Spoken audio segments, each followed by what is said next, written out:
been a long, long road, but tonight I'm gonna chase it. We off to the races.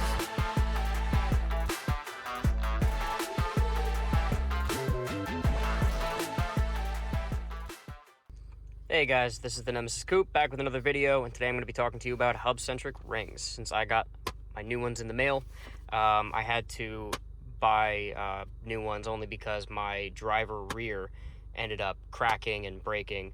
I was able to piece it on, and now it's just kind of sitting in there.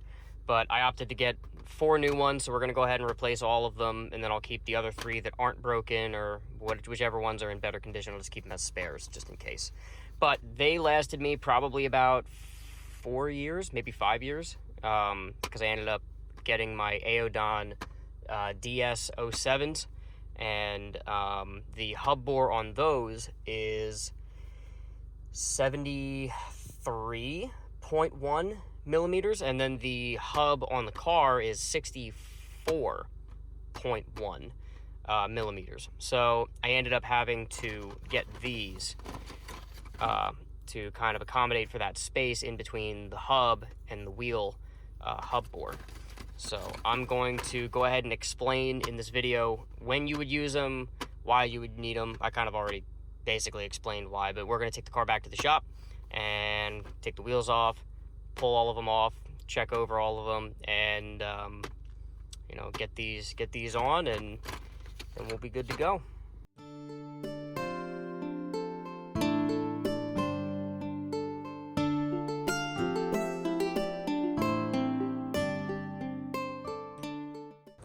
So we got all the wheels off, and as you can see,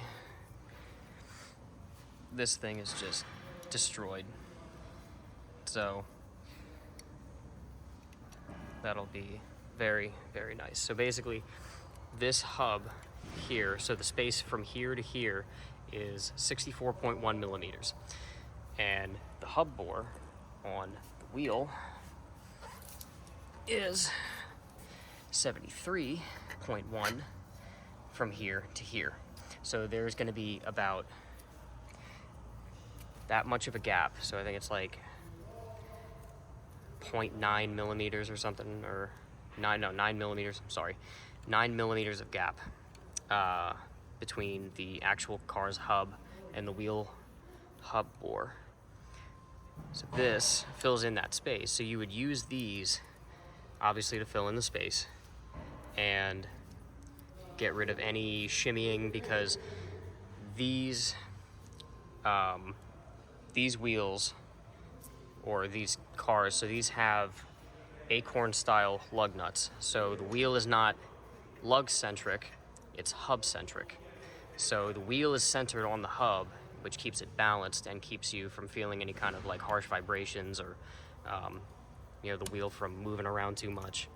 So basically, this centers the wheel so it's nice and centered on the hub, and then when you tighten it down, it's all good.